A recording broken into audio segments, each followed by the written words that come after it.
to the Motocross Supercross podcast. What is up, everybody? This is the Motocross Supercross podcast. We got a great interview today with Brandon Winfield. I'm Adam here with Claudio. What's up, Claudio? Yeah, dude, I'm very excited about this interview. Brandon is a longtime friend of the podcast and personal friend. It's going to go great. He's got very interesting things to talk about, so I'm looking forward to it. Yep, he was a super fast amateur on like 80s and stuff, and was doing all the big amateur races and stuff. And then he had a big injury, and he's turning that injury into something positive.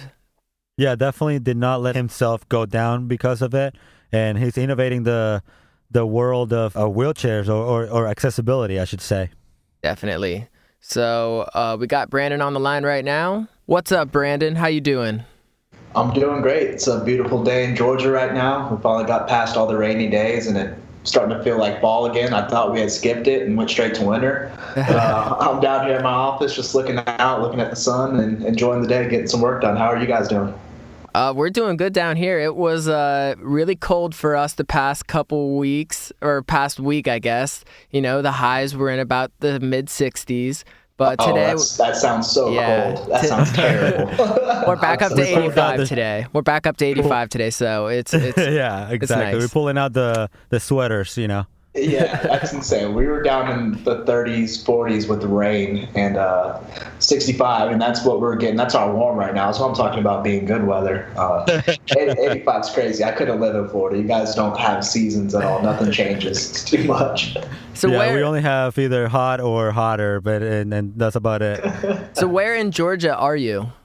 So I'm actually living in Dunwoody right now. Dunwoody's Atlanta's a big area. People think of Georgia as mostly Atlanta. If you're not from Georgia, you know Atlanta. So Dunwoody's located in Atlanta, but it's a smaller city about 25 minutes north of downtown. And then right now I'm currently in my office, which is in Buckhead, which is another city a little bit closer to downtown Atlanta. It's more inside the perimeter inside the circle. All right. So is that like where you were born and like raised kind of in that same area?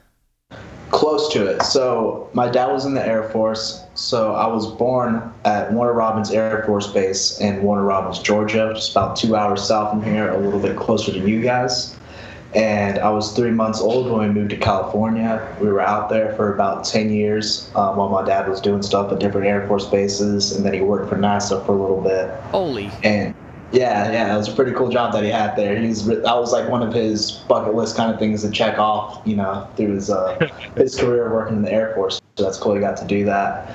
And then we ended up moving back to Georgia when I was about 10 or 11. And I've spent most of my time here in the suburbs, mostly a little bit outside of the city, like 30, 40 minutes outside of the city. But yeah, I'm generally in the same area that I grew up in and went to high school and figured out who I was as a person, essentially. Yeah, that's always nice when you get to stay around, even though, around the place that you grew up. It's always nice to see the changes that have been happening and the changes that you're making, especially with this new brand, this iAccess.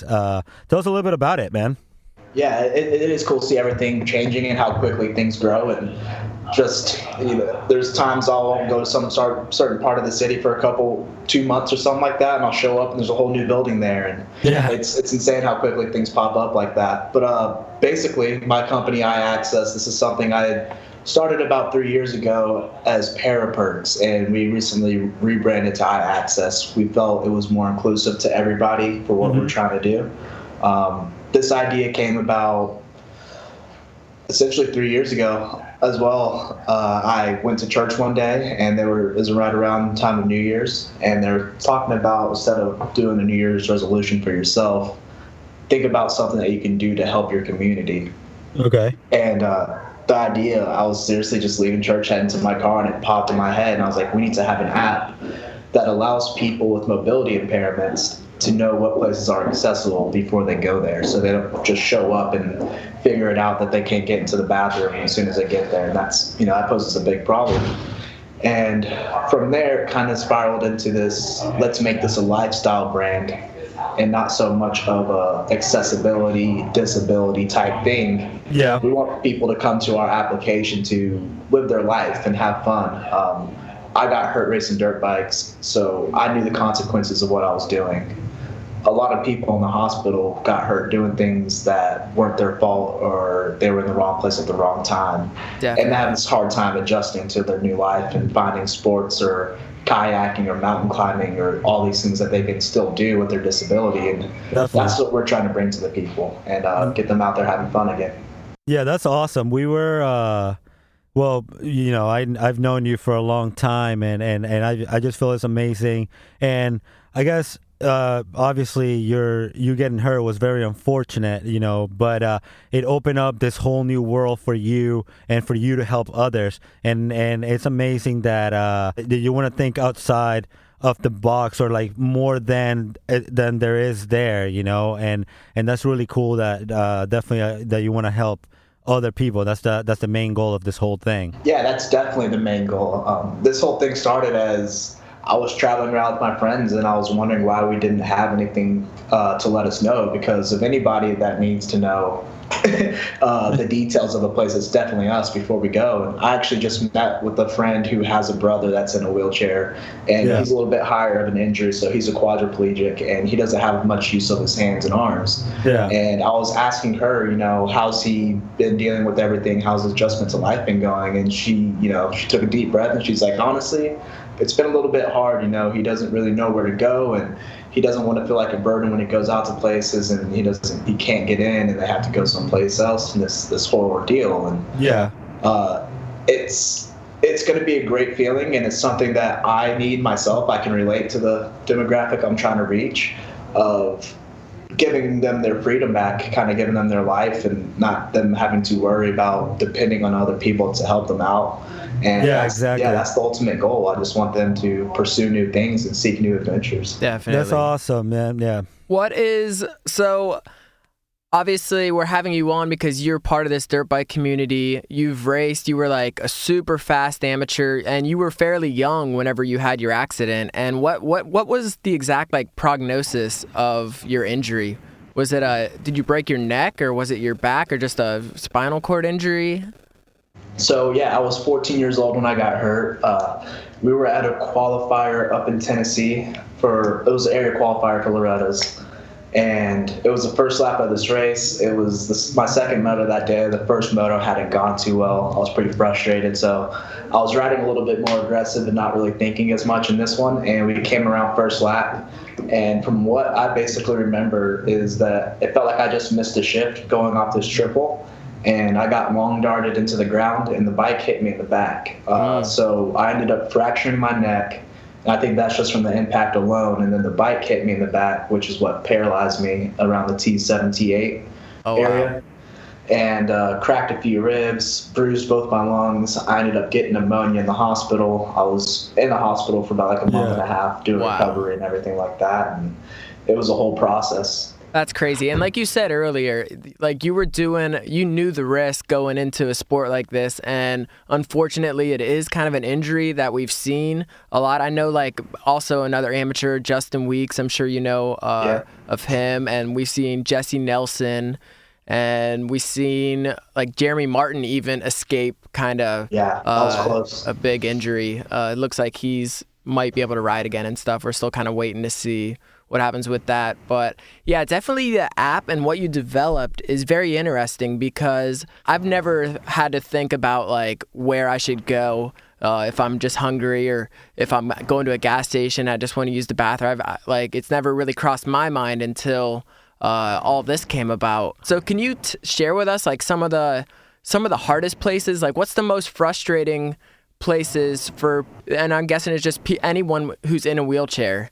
What are the places that really get you frustrated that you can't get into or can't access? So I would say from town to town it varies. The main problem with accessibility in the United States alone is the fact that the ADA, the law didn't come into play until 1991. So everything before then, if you had built your establishment before 1991, you got grandfathered into, you don't really have to be accessible. You have to make all these changes. Your establishment's kind of like, I guess they'd say, a historic site a little bit.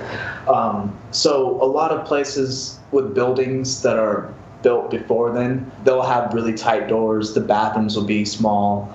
And these are mostly boutique diners or restaurants that are kind of historical and places that aren't so much on the, more of a, a franchise kind of location. Okay, right. These are places that, people build on their own and little things mom like and pop that. shops. Yeah. Yeah. And where I really started to notice a lack of bathroom accessibility and overall accessibility was, I'm growing up as a kid. I'm becoming a young adult and a man, and I'm going out with my friends and having fun. Was at clubs and bars and things like that. Those tend to be the hardest ones for us to get around. Parks and malls and things like that, those are really accessible. Those tend to be really wide. They tend to have bathroom stalls that you can get into, and what comes down to those not being too accessible may be the fact that the door doesn't have a handicap button for it to open up automatically. But mostly those things. And just from there, I really want us to focus on the lifestyle part of our application and getting people back into doing sports. And those are the things that tend to be most inaccessible are sports, and finding a way to adapt to a way that we can stand up or a way that we can play a certain sport sitting down. And that information isn't readily available. I just got to hit a golf ball standing up the other day for the first time in over 10 years, and I didn't know about that until I met this. I saw that, and that was like super inspiring just to see, where you're trying to go with this thing. I was also commenting to Adam. Travis Pastrana had his Pro-Am open the other day, and he had a class, he had people like Doug Henry class in there. Oh, yeah, I saw a video of that, actually. I didn't know that's where that was at. I didn't know he was putting on that event. I saw the video of Doug sliding off on the starting line, falling over.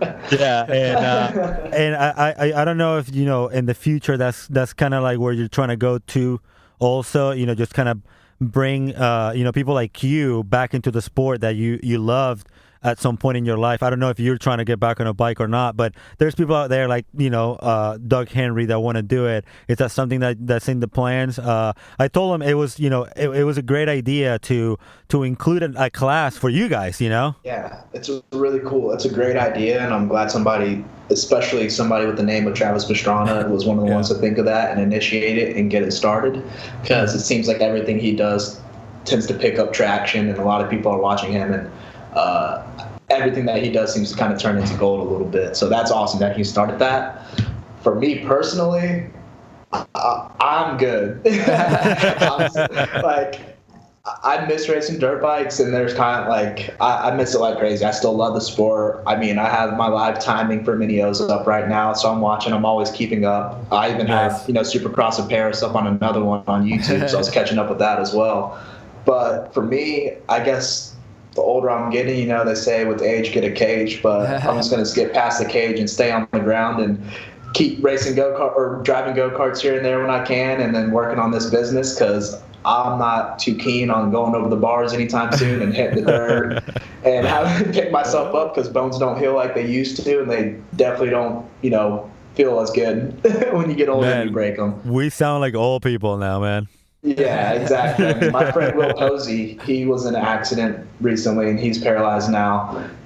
And he just got his bike fitted because, he won't let anything slow him down. And he's out there ripping around. And he makes it look pretty – he's making it look good. Like, he makes it look smooth and easy, and it's making me want to get back out there and actually try. So I did talk to him not too long ago about possibly going up and getting back on a bike again. Okay. I don't know if I'm going to make it a habit. We'll see how much we'll see what fuels me when I get back on there. If it starts to kick back up that energy again, starts to feel that fire. But I would love to show other people that possibility for sure. Yeah, you mentioned the go-kart scene. Is that something that you're still doing? Obviously not as regular as you used to, but you still doing that? Every now and then. So I moved out when I turned 20, and by then I was paying all my bills. I had a full-time job. This is after all the years of motocross, and my dad was like, "Hey man, if this is something you want to pursue, you're gonna have to pursue it with your own money, because I spent all my money traveling around the country working on dirt bikes, for about 4 or 5 years, and you're gonna have to do this one on your own." And I was like, "All right, man, fair enough. I understand that it's expensive, and damn, it is expensive." So after a while, I decided to kind of take a break from that. I was paying my bills, doing stuff like that. I ended up selling my go-karts. Luckily, I sold one of them to a guy named Michael who's actually paralyzed, so he still has the hand controls and everything on it. So every now and then I'll head up to Atlanta Motorsports Park in Dawsonville, and I'll go driving with them and hop in a car again and have some fun. Oh, nice. So Okay, luckily, good. yeah, luckily that option is still there because I need to get that adrenaline rush and that connection with the motor in a vehicle. It's something that we have in our veins. We just gotta feel it, So that's awesome. Yeah, you gotta feel like you're on the edge of something. Like anything can go wrong at any moment. That's, I guess, the best part about it when you think about it. So let's talk about this app a little bit. What is the name of the app, and can anybody download it right now on like Apple phones or like Android phones? So the name of the app, our company's iAccess Innovations, and our app name is just going to be iAccess in the App Store. It's not readily available right now. We are actually in development with a company called Kiwi Tech, and they're doing all our development for us, and we will be releasing on iOS and Android come spring of 2019. We have a few pitches that we're going to do, like investor pitches, and one of the ones that we got invited to was the South by Southwest pitch in Austin. So hopefully we get accepted into that. And that's March 9th through the 11th. And so what we're planning to do is hopefully launch after that in a few select cities. You can keep up with everything that we're doing right now by visiting our website at iAccess.life. We're constantly posting updates there on our Instagram, iAccess_Inc., or on Facebook. And we have a social media person now, and I'm glad I don't have to do that anymore because that was terribly hard to keep up with and be creative with. So we're constantly posting new content. We have a rating page up on our site right now so that we can start seeding data. So when we go live, we're not just going live with an empty app. Right. So that's going to also help us decide which cities that we go live in. The ones with the most data are going to be the ones that we want to, go live there because they seem to have the most traction. But pretty soon we'll be coming out, and I'm very excited for that. I'm really looking forward to it. Definitely.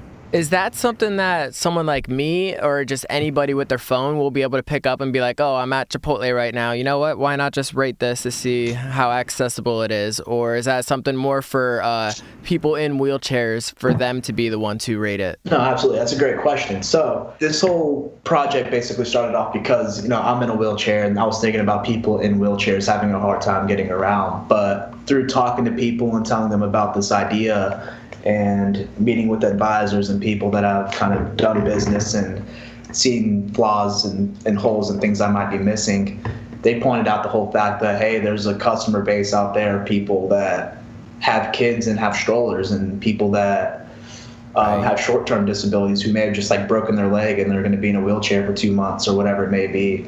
And so that's where the rebranding kind of came into play to iAccess, and instead of Paraperks, we wanted to be more inclusive.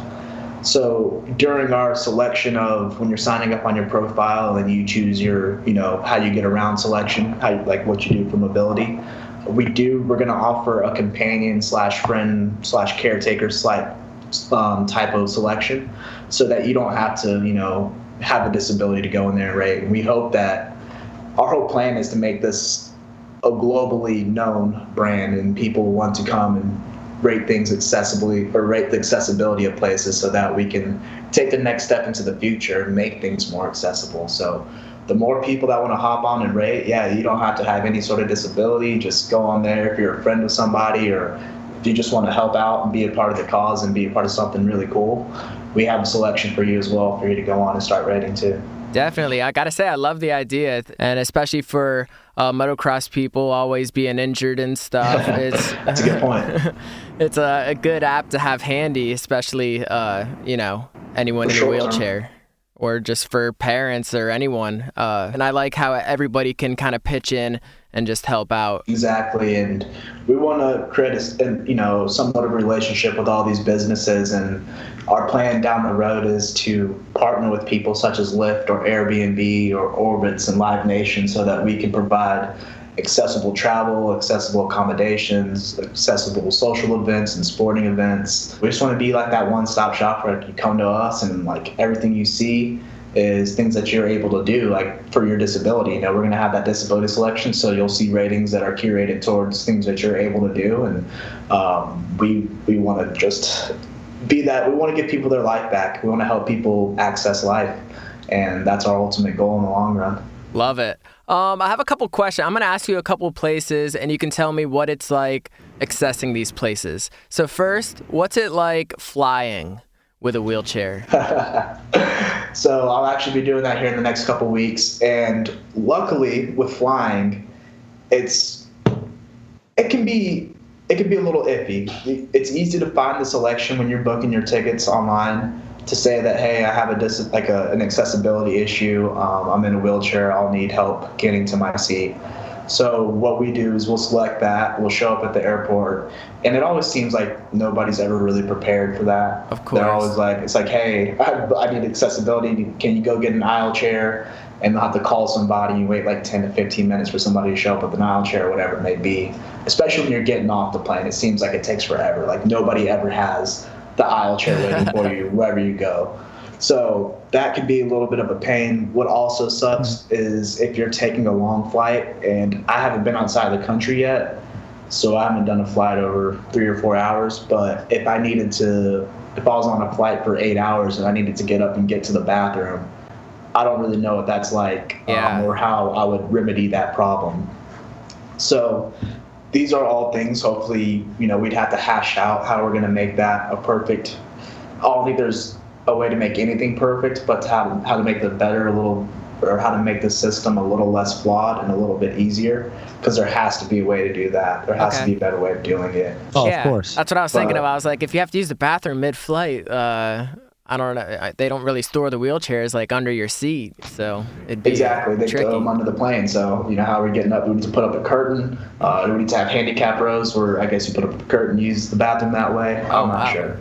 But there's something out there that we can do to make it easier. We'll figure it out. All right, moving on. What about just like a typical gas station? Ooh, I've definitely shown up to some. There's gas stations right outside of my apartment complex that the door is right at the little cutout in the curb. So like you're trying to go up the ramp, and then as soon as you get to like the crest of the ramp, like right to the knuckle, you go to open the door and you're rolling back down the ramp, and you have to push up and try to keep the door open with one hand and push with your other hand.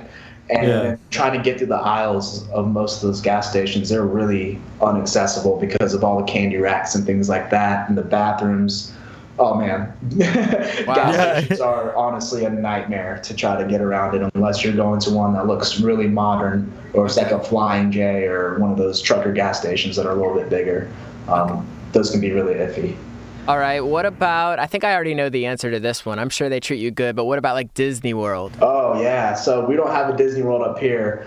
I can't remember the last time I went to Disney since I've been in a wheelchair. I know I have, but I've been to Six Flags recently up in Georgia, and that's almost where the name Para Perks came from, was the fact that because I was in a wheelchair, they really kind of go out of their way to accommodate you. I wouldn't say the rides are accessible. It would suck to go there by myself. Luckily, I've got one of friends that are able to pick me up and set me inside the roller coaster, because they're really hard to get on. But if you have somebody like that to help you, good to go, because you'll get to cut the lines. Your friends will get to cut the line with you. You get to go straight up to the front, and they always try to help you get on before everybody. And sometimes they'll let you just sit on there and ride it a couple of times since you're already on. So that part's pretty awesome. Now, you've been to a couple Supercross races. What's that like in the stadiums? So Atlanta, especially the new stadium, I mean, even though Georgia Dome was fine as well, they're great. They have the inside pits. You're at the World Congress Center.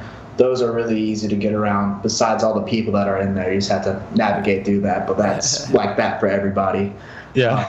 The bathrooms are really accessible. The walkway to get over to the Supercross track, it's a little bit long, but it's long for everybody, and it's really accessible that way too. You got elevators, you got everything you need. All those bathrooms are good. Now out in Vegas, where they had the pits outside and on the grass, that's a little bit more of a pain in the ass, and it's a lot longer of a day pushing through grass all day. But otherwise, a lot of stadiums and venues tend to be relatively accessible for sure, because they tend to accommodate to people with disabilities that have accessible seating. What about like a motocross race? I know it's like a whole different ball game out there. We went to the Des Nations this year in Redbud, and it was just craziness, and it was muddy and raining, and that would be like impossible to navigate through. It's another good question, because the first time since I gotten hurt, I went to a national was when they started doing the Muddy Creek National up in Tennessee. We usually don't have any that close to us over here on the East Coast. So when they opened up that one, I decided to go check it out, and I hadn't been up to Muddy Creek in years, and I didn't think about how inaccessible that place is if you're in a wheelchair, because all it is just dirt, grass, and rolling hills, really big hills. So I went out there. I think if you call ahead, I don't know, it was a little bit of a hassle for me, but because they don't ever let anybody bring pit vehicles there. But if you have a disability, I think you can kind of get set up with something. For some reason, we never got all that stuff in order before I went. So I was like, well, we'll just go to this one part of the track, and I'll just hang out in that area, and I'll wheelie around and do whatever I need to do and not go too far. So we ended up in one part, and that's basically where I stayed all day. I actually ended up getting a flat tire anyways. Oh, no. And so that was a bummer. Yeah, I was just rolling around on my rim. It was super hot, dusty. It was frustrating. I haven't been back to an outdoor since. I was going to say, that's probably your last time you went to one. Yeah, I'm too spoiled with Supercrosses now. They're easy. They're inside domes. The after parties are fun. You're in a real city. You're out in the middle of nowhere. Supercross is the way to go. Yeah, I did want to go to Destinations, however, and then when I saw all the mud, I was really happy I didn't go there because that would have been a whole other issue. Yeah, we couldn't even get our cars out of that place. Brandon, are we going to see you in any other Supercross besides Atlanta? Yeah, I always love to go to Vegas and, lose a whole bunch of money at a casino there. So that's always a good time. I plan to be out in Vegas for sure. Nashville is another one that's on the schedule this year. Right. And I was actually just there this past weekend, and I'll definitely be going back to Nashville for sure. Cool. Hope to make that one, make Atlanta, and I would love to go to Minneapolis just to go check out that area, or Salt Lake City. All right. I'll have to decide between one of those two. Wow. Well, I got to say, I really like what you're doing. I want all of our listeners to, be mindful of the handicap accessible if you got businesses, and if you know people with businesses, make sure you tell them. And let's get this, when this app is up, you'll have to let us know, and we'll make sure everyone's downloading it, using it, and spreading the word. Absolutely, yeah. I mean, like you said, there's 1 in 8 people out there with a physical functioning disability. So if you're not one of those people, there's somebody in your family, there's a friend, there's a family friend that, you somehow are related to somebody, and it's easy to forget about. I never thought about it until I ended up in this situation myself. Mm-hmm. So it's something that we're trying to create that awareness about. We're trying to make it a cool thing and not so much of let's feel bad for these people. We don't want you guys to feel bad for us. We just want to be more we want to find things that are more accessible for us as well. And we want it to be as easy as it is for you guys. And that's all. That's what we're trying to push. So we'll definitely let you guys know when things are going to be coming out, and don't forget to check us out and follow us on all those social platforms. Yeah, will you give us those social platforms? You on Instagram? Yes. So Instagram is going to be iAccess at iAccess_Inc. Facebook is just iAccess Innovations. And then our website is www.iaccess.life. Nice. And what about you? You got your own Instagram account? Yes. I'm at BMW937 across every platform. Brandon Winfield on Facebook. And that's how you can find me. There it is. Well, thanks, Brandon, for joining us. And everyone, go ahead, give him a follow, and stay up to date with what this guy's doing. Perfect. Thank you guys for your time. I appreciate you having me on. No, thanks, Brandon. We really appreciate you taking a little bit of time off your schedule and being with us. We really, really appreciate it, and we hope that this podcast can help you guys out too. So don't forget to check them out at iAccess. Don't forget to check us out at MXSX Podcast. And that's it, man. Thanks a lot. Awesome. You guys have a great one.